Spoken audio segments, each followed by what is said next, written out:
Hello student,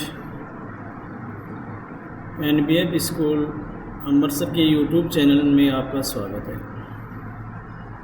आज हम आपसे कल का लेसन नंबर जो 2 चल रहा है अपना, उससे आगे की कल बताया था आपको कि राष्ट्रपति की निर्वाचन प्रक्रिया किस प्रकार से होती है। उसके बाद में आगे का टॉपिक है कि राष्ट्रपति की शक्तियाँ, कि राष्ट्रपति को कौन कौन सी शक्तियाँ प्राप्त हैं, कौन कौन सी उसी यानी पावर प्राप्त होते हैं। शक्तियों का मतलब होता है पावर। तो राष्ट्रपति को देखो, सामान्य रूप से 2 प्रकार की शक्तियाँ होती हैं। राष्ट्रपति की शक्तियाँ सामान्य रूप से कितने प्रकार की होती हैं? 2 प्रकार की होती हैं। पहली शक्ति है इसकी सामान्यकालीन शक्तियाँ, सामान्यकालीन शक्तियाँ, और दूसरी शक्ति है संकटकालीन शक्ति। सामान्यकालीन शक्ति का मतलब क्या होता है? इसका प्रयोग वह सामान्य परिस्थितियों में कर सकता है। और संकटकालीन शक्ति का मतलब क्या होता है कि हमारे देश में अगर मान लो कोई संकट आ जाए तो उस समय राष्ट्रपति अपनी शक्तियों का प्रयोग करता है।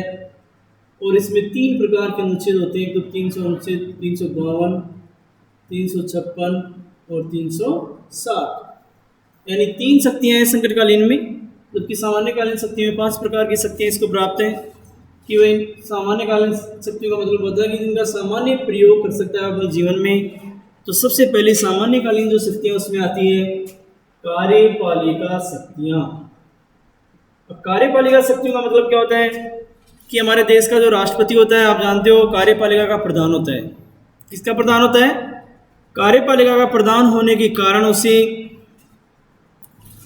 समस्त प्रकार के यानी राष्ट्रपति में यानी शक्तियाँ निहित होती हैं, उनका प्रयोग वह स्वयं या अपने अधीनस्थ पदाधिकारियों के माध्यम से करवाता है। हमारे देश का वह संवैधानिक प्रमुख होता है, यानी प्रमुख व्यक्ति होता है एक तरह से वह देश का।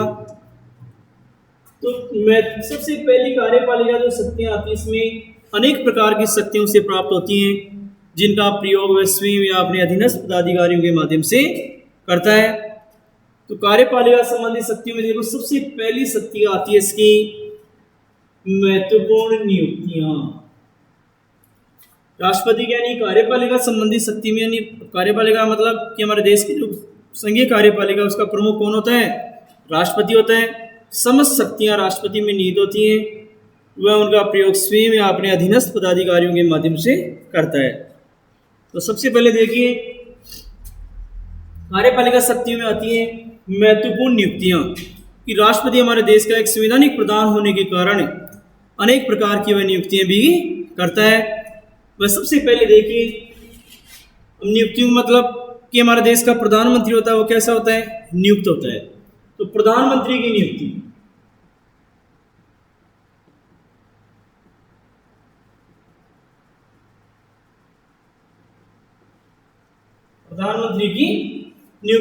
प्रधानमंत्री की नियुक्ति कौन करता है? राष्ट्रपति करता है।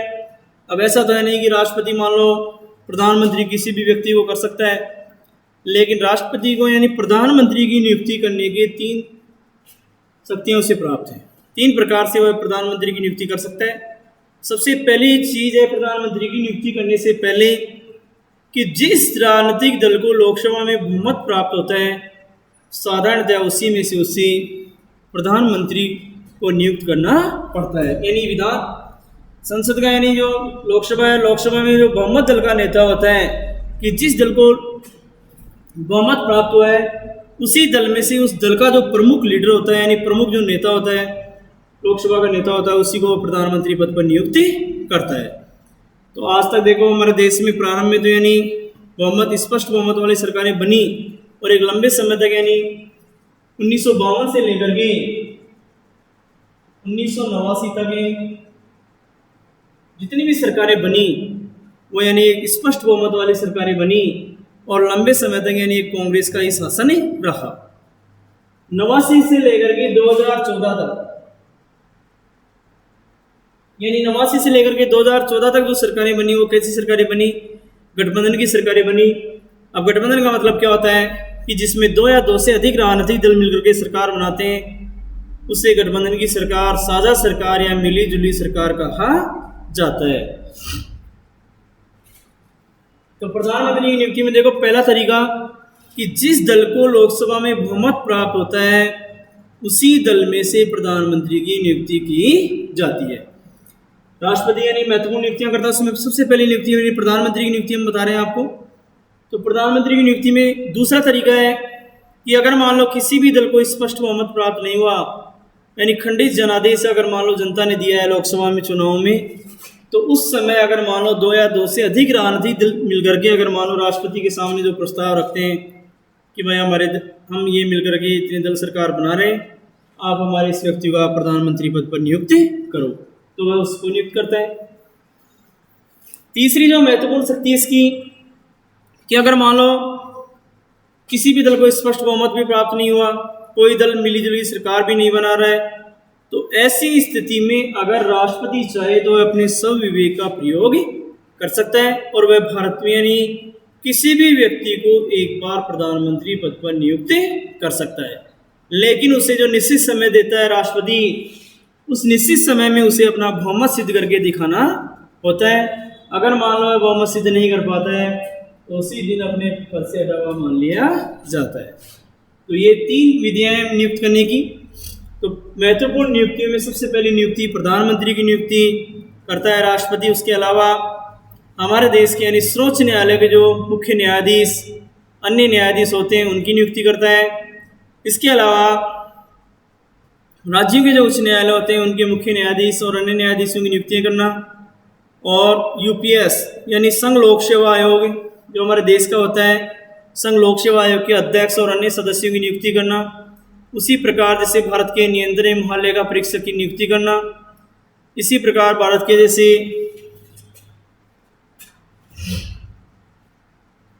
विदेशों में राजदूतों की नियुक्ति करना। तो इन महत्वपूर्ण नियुक्तियां इन्हीं राज्यों के जैसे राज्यपाल होते हैं उनकी नियुक्ति करना, वित्त आयोग के जो अध्यक्ष और उपाध्यक्ष होते हैं उनकी नियुक्ति करना। तो जितने भी महत्वपूर्ण पद होते हैं उन पर नियुक्ति करने का कार्य कौन करता है? राष्ट्रपति करता है। तो राष्ट्रपति की यानी कार्यपालिका संबंधी शक्ति में सबसे महत्वपूर्ण और पहली शक्ति है नियुक्तियां, कि भाई अनेक प्रशासनिक पदों पर वह नियुक्ति करता है। विदेशों में राजदूत, प्रधानमंत्री, इसी के अलावा जैसे राज्यपाल, इसी के अलावा जैसे मान लो महान यानी भारत के महान यानी महानिरीक्षक पद पर नियुक्ति करता है। इसके अलावा जैसे सर्वोच्च न्यायालय, उच्च न्यायालय में न्यायाधीशों की नियुक्ति करना, भारत के निर्वाचन आयुक्त और अन्य निर्वाचन आयुक्तों की नियुक्ति करना। तो ये सारे कार्य करने की जिम्मेदारी किसकी होती है? प्रधानमंत्री की। तो कार्यपालिका संबंधी शक्ति में सबसे पहली शक्ति है। उसके बाद में आती है संघ की इकाइयों पर नियंत्रण, कि हमारे देश का जो राष्ट्रपति होता है वो संघ की जितनी भी इकाइयां हैं, महत्वपूर्ण इकाइयां, जितने भी राज्य होते हैं उन पर भारतीय संविधान के अनुच्छेद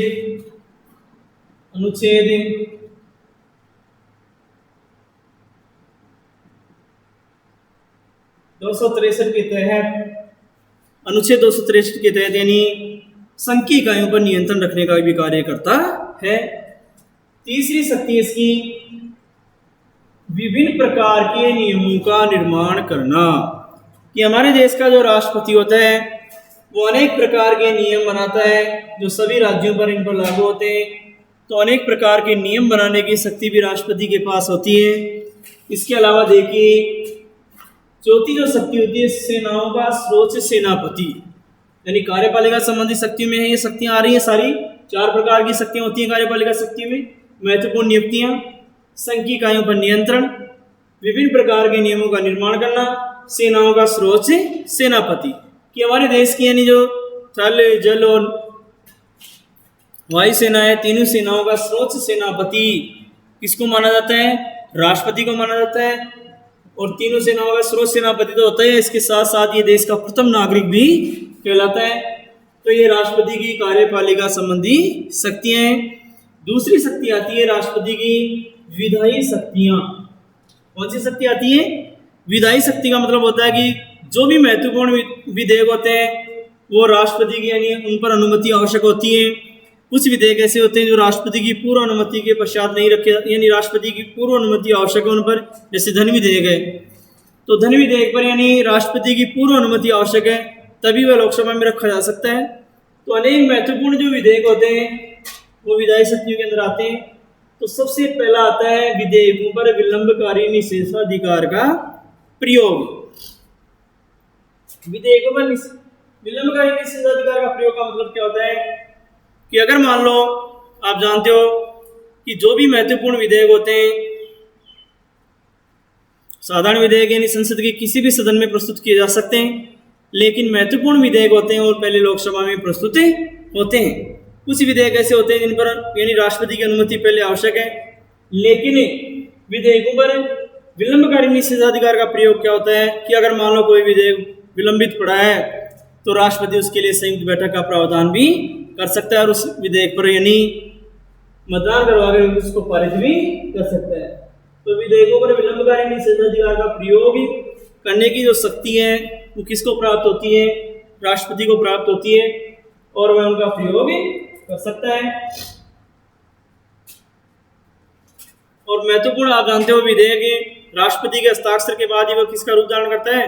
कानून का रूप धारण करता है, और वो भी दोनों सदनों में यानी 2/3 बहुमत के द्वारा पारित होने के बाद वह अंतिम रूप से किसके पास आता है? राष्ट्रपति के पास आता है, और राष्ट्रपति उस पर हस्ताक्षर करता है और हस्ताक्षर होने के बाद ही वह विधेयक का रूप धारण करता है। दूसरी शक्ति आती है इसकी अध्यादेश जारी करने की शक्ति। अध्यादेश जारी करने की शक्ति का मतलब क्या होता है कि अगर मान लो संसद का कोई अधिवेशन नहीं हो रहा है, अगर किसी देश को यानी कोई मान लो कानून की आवश्यकता पड़ गई, किसी विधेयक की जरूरत पड़ गई, तो उस समय राष्ट्रपति एक आदेश जारी करता है, तो उसे बोलते हैं अध्यादेश, और उस आदेश जारी करके वह दोनों सदनों की यानी विधेयक को पारित भी इसमें करवा सकता है। फिर आता है राज्यों के संबंध में शक्ति। अब राज्यों के संबंध में शक्ति का मतलब होता है कि राज्यों के संबंध में भी उसको अनेक प्रकार की शक्तियां प्राप्त होती हैं, जिसके कारण वह राज्यों पर यानी नियंत्रण भी रख सकता है। तो राज्यों के संबंध में यानी जैसे अनेक राज्य होते हैं, उनमें राज्यपालों की नियुक्ति कौन करता है? राष्ट्रपति करता है। तो राज्यों के संबंध में भी राष्ट्रपति को महत्वपूर्ण शक्तियां प्राप्त होती हैं। फिर आता है सदस्यों को मनोनीत करने का अधिकार। यानी सदस्यों को मनोनीत करने का अधिकार का मतलब क्या होता है कि हमारे देश के जो राष्ट्रपति होते हैं उसको यानी महत्वपूर्ण सदस्यों को मनोनीत करने का भी अधिकार है। तो मनोनीत करने का अधिकार का मतलब कि हमारे देश का राष्ट्रपति होता है वह संसद के दोनों सदनों में, यानी संसद में कई बार क्वेश्चन आ जाता है कंपटीशन एग्जाम में कि राष्ट्रपति संसद में कितने सदस्यों को मनोनीत कर सकता है। तो संसद का मतलब दोनों सदन आ गया, लोकसभा और राज्यसभा। तो 2 + 12 बराबर कितने होते हैं? 14 सदस्य। तो वह 14 सदस्यों को यानी संसद में मनोनीत करता है। तो मनोनीत का मतलब होता है कि भारत का राष्ट्रपति लोकसभा में 2 सदस्यों को मनोनीत करता है जो एंग्लो इंडियन समुदाय से संबंध रखते हैं, कि अगर मान लो हमारी लोकसभा में एंग्लो इंडियन समुदाय को कोई सीटें प्राप्त नहीं हुई तो उस समय वह एंग्लो इंडियन समुदाय से 2 सदस्यों को यानी लोकसभा में मनोनीत कर सकता है। इसके अलावा वह राज्यसभा में 12 सदस्यों को मनोनीत करता है जो कला, विज्ञान, वाणिज्य आदि में विशेष योग्यता रखते हो। तो इस प्रकार मनोनीत का मतलब होता है कि हमारे देश के यहाँ राष्ट्रपति को यानी संसद में 14 सदस्यों को मनोनीत करने का अधिकार प्राप्त होता है, जिसमें 2 सदस्य लोकसभा में और 12 सदस्य राज्यसभा में वह मनोनीत करता है। तो ये मनोनीत करने का अधिकार। तो दूसरी शक्ति विधायी शक्ति में सबसे पहला विधेयकों पर विलंबकारी निषेधाधिकार का प्रयोग, दूसरी शक्ति है अध्यादेश जारी करने की शक्ति, तीसरी शक्ति है राज्यों के संबंध में शक्ति, और चौथी शक्ति है सदस्यों को मनोनीत करने का अधिकार। तो ये 2 शक्तियां राष्ट्रपति कार्यपालिका संबंधी शक्ति और विधायी संबंधी शक्ति आपकी कंप्लीट। तीसरी शक्ति आती है वित्तीय शक्तियां। अब वित्तीय शक्तियों के अंतर्गत यानी राष्ट्रपति को महत्वपूर्ण शक्तियां प्राप्त होती हैं कि कोई भी वित्त विधेयक राष्ट्रपति की पूर्व अनुमति के बिना वह यानी लोकसभा में नहीं रखा जा सकता। तो वित्त विधेयक पर यानी राष्ट्रपति की पूर्व अनुमति आवश्यक है। राष्ट्रपति की अनुमति के बाद ही वह लोकसभा में प्रस्तुत किया जा सकता है, और लोकसभा में प्रस्तुत होने के बाद में वित्त विधेयक कहाँ पर जाता है? राज्यसभा में। राज्यसभा केवल उसे 14 दिन विलंब कर सकती है, इससे ज़्यादा कुछ भी नहीं कर सकती। तो राष्ट्रपति को भी यानी वित्त पर वित्तीय शक्ति प्राप्त होती है। इसके बाद में आता है चौथी शक्ति है न्याय संबंधी शक्तियां। अब न्याय संबंधी शक्ति का मतलब क्या होता है कि हमारे देश के संविधान के अनुच्छेद 72 के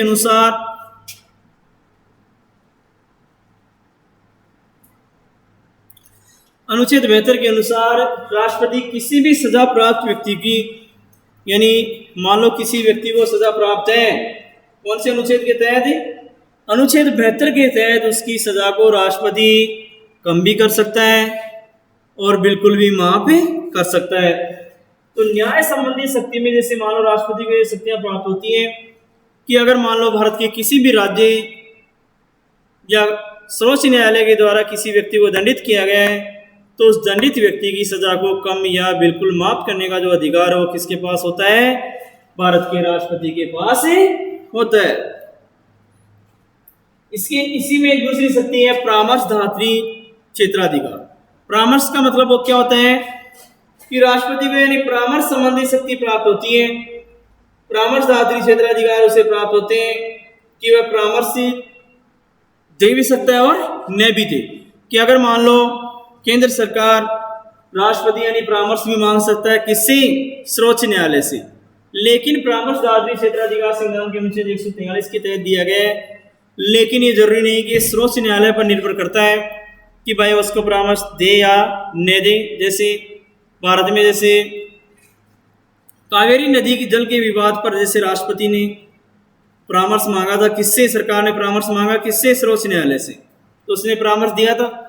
लेकिन बाद में जब बाबरी मस्जिद और राम मंदिर निर्माण के संबंध में उसने यानी सर्वोच्च न्यायालय से परामर्श मांगा तो सर्वोच्च न्यायालय ने परामर्श देने से इनकार कर दिया। तो न्याय संबंधी शक्ति में यानी एक तो कि किसी भी सजा प्राप्त व्यक्ति की सजा को कम कर सकता है या बिल्कुल भी माफ कर सकता है, तो ये शक्ति राष्ट्रपति को प्राप्त होती है। दूसरी है परामर्श संबंधी शक्ति कि वह परामर्श भी मांग सकता है, लेकिन परामर्श देना या न देना ये सर्वोच्च न्यायालय पर निर्भर करता है। पांचवी शक्ति आती है राष्ट्रपति की देखो महत्वपूर्ण शक्तियां हैं राजनयिक शक्तियां। अब राजनयिक शक्ति का मतलब क्या होता है? इसमें राष्ट्रपति को यानी महत्वपूर्ण शक्तियां प्राप्त होती हैं कि जैसे विदेशों में देश का प्रतिनिधित्व करता है। हमारे देश का जितने भी जो संधि और समझौते होते हैं वो किसके नाम पर होते हैं? राष्ट्रपति के नाम पर ही होते हैं। तो विदेशों में यानी उसे राजनयिक शक्तियां भी प्राप्त होती हैं कि वह विदेशों में जैसे मानो अनेक प्रकार की संधि और समझौते कर सकता है और विदेशों में देश का प्रतिनिधित्व करता है। जो भी सम्मेलन होते हैं जैसे मान लो विश्व में उनमें भाग लेता है, वो चाहे किसी प्रकार का सम्मेलन हो, चाहे वह पर्यावरण से संबंधित हो, चाहे संयुक्त राष्ट्र का कोई सम्मेलन हो, चाहे अन्य कोई संधि या अन्य कोई विवाद हो, तो उनमें यानी संधि और समझौते करने का अधिकार भी किसके पास होता है? राष्ट्रपति के पास होता है। ये कौन सी शक्ति में आता है? राष्ट्रपति की राजनयिक शक्तियों में कि भाई उसे कौन कौन सी शक्तियां प्राप्त होती हैं राजनीति में। इसी के अलावा जैसे मान लो न्याय संबंधी शक्ति में मैंने बताया था आपको कि परामर्शदात्री, लेकिन सैनिक न्यायालय के निर्णय के विरुद्ध राष्ट्रपति को यानी निर्णय देने का अधिकार नहीं है। कि अगर मान लो किसी सैनिक न्यायालय ने किसी व्यक्ति को दंडित ठहराया है तो उसकी सजा को माफ करने का अधिकार राष्ट्रपति के पास नहीं होता है। तो ये राष्ट्रपति की 5 प्रकार की शक्तियां होती है सामान्यकालीन में। सबसे पहली शक्ति है वित्तीय शक्ति, कार्यपालिका संबंधी शक्ति। कार्यपालिका संबंधी शक्ति में 4 प्रकार की शक्तियां होती हैं। महत्वपूर्ण नियुक्तियां करना कि वह भारत के प्रधानमंत्री, भारत के नियंत्रण में महालेखा परीक्षक है। इसके अलावा विदेशों में राजदूतों की नियुक्ति करना, उच्चायुक्तों की नियुक्ति करना। इसी के अलावा जैसे राज्यों के राज्यपाल की नियुक्ति करना, संघ लोक सेवा आयोग के अध्यक्ष और अन्य सदस्यों की नियुक्ति करना, वित्त आयोग के अध्यक्ष और अन्य सदस्यों की नियुक्ति करना। इसी के अलावा जैसे मान लो ये महत्वपूर्ण नियुक्तियां करने का अधिकार सर्वोच्च न्यायालय के मुख्य न्यायाधीश, अन्य न्यायाधीश, उच्च न्यायालय के मुख्य न्यायाधीश, अन्य न्यायाधीशों की नियुक्ति करने का अधिकार भी किसके पास होता है? राष्ट्रपति के पास होता है। तो महत्वपूर्ण उसके बाद में आता है संघ की इकाइयों पर नियंत्रण, कि संघ की इकाइयों पर नियंत्रण भी रख सकता है अनुच्छेद 263 के तहत। इसके अलावा विभिन्न प्रकार के नियमों का निर्माण करना, कि राष्ट्रपति विभिन्न प्रकार के नियम भी बनाता है। इसके अलावा सेनाओं का स्रोत सेनापति। तो ये 4 प्रकार की शक्तियां होती हैं कार्यपालिका में। महत्वपूर्ण नियुक्तियां करना, संघ की इकाइयों पर नियंत्रण रखना, विभिन्न प्रकार के नियमों का निर्माण करना और सेनाओं का स्रोत सेनापति। दूसरी शक्ति आती है विधायी शक्तियां। अब विधायी शक्ति में सबसे पहली है विधेयकों पर विलंबकारी निषेधाधिकार का प्रयोग, कि अगर मान लो कोई विधेयक लंबित पड़ा है तो उसको राष्ट्रपति चाहे तो उसकी बैठक बुला करके उसे पारित भी करवा सकता है। अध्यादेश जारी करने का मतलब होता है कि राष्ट्रपति एक विशेष आदेश जारी करता है, उसे बोलते हैं अध्यादेश। और ये कब होता है? जब संसद की मान लो बैठक नहीं हो पा रही है और किसी कानून की या नियम की आवश्यकता पड़ गई, तो उस समय राष्ट्रपति एक स्पेशल आदेश जारी करता है, उसे बोलते हैं अध्यादेश। तीसरी आती है राज्यों के संबंध में शक्ति, कि राज्यों के संबंध में भी उसको महत्वपूर्ण शक्तियां प्राप्त होती हैं। चौथी शक्ति है सदस्यों को मनोनीत करने का अधिकार, कि राष्ट्रपति को सदस्यों को मनोनीत करने का अधिकार भी होता है। वह संसद में 14 सदस्यों को मनोनीत करता है, 2 सदस्य लोकसभा में और 12 सदस्य राज्यसभा में। 2 सदस्य एंग्लो इंडियन वर्ग से और 12 सदस्य जो राज्यसभा में मनोनीत करता है वे कला विज्ञान वाणिज्य साहित्य आदि में क्या रखते हो विशेष योग्यता, उन व्यक्तियों को वह मनोनीत कर सकता है। फिर आती है तीसरी वित्तीय शक्ति, कि राष्ट्रपति को वित्त के संबंध में महत्वपूर्ण शक्ति प्राप्त होती है, कि कोई भी वित्त विधेयक राष्ट्रपति की पूर्व अनुमति के लोकसभा में प्रस्तुत नहीं किया जा सकता, राष्ट्रपति की अनुमति होने के बाद ही वह उसमें प्रस्तुत किया जा सकता है। उसके बाद में चौथी शक्ति आती है न्याय संबंधी शक्ति, कि न्याय क्षेत्र में भी राष्ट्रपति को महत्वपूर्ण शक्तियां प्राप्त होती हैं। वह अनुच्छेद 72 के अनुसार किसी भी व्यक्ति की सजा को कम या बिल्कुल भी माफ कर सकते हैं। यह अनुच्छेद 143 के अनुसार वह परामर्श क्षेत्राधिकार का मतलब होता है कि परामर्श भी मांग सकता है, लेकिन परामर्श देना या न देना यह सर्वोच्च न्यायालय पर निर्भर करता है। लेकिन किसी भी सैनिक न्यायालय के निर्णय के विरुद्ध अपील नहीं सुन सकता, यानी किसी सैनिक न्यायालय ने अगर मान लो किसी व्यक्ति को दंडित किया है तो उसकी सजा को कम या माफ करने का अधिकार राष्ट्रपति के पास नहीं होता है। राजनयिक शक्ति का मतलब होता है कि विदेशों में भी हमारे देश का जो राष्ट्रपति होता है वह विदेशों में संधि समझौते आदि करने का अधिकार अपने पास रख सकता है। तो ये राष्ट्रपति की यानी शक्तियां 2 प्रकार की होती हैं मूल रूप से, सामान्यकालीन और संकटकालीन शक्तियां। तो आज हमने आपको सामान्यकालीन शक्तियों का एक सामान्य सा परिचय करवाया, जो 12वीं क्लास में इकाई नंबर 2 में लेसन नंबर 2 में है। और कल के वीडियो में नेक्स्ट वीडियो में हम आपके लिए लेके आएंगे राष्ट्रपति की यानी आपातकालीन शक्तियां या संकटकालीन या इमरजेंसी पावर। तो आज का जो हमारा वीडियो रहा इसको लाइक और सब्सक्राइब अवश्य करें। धन्यवाद।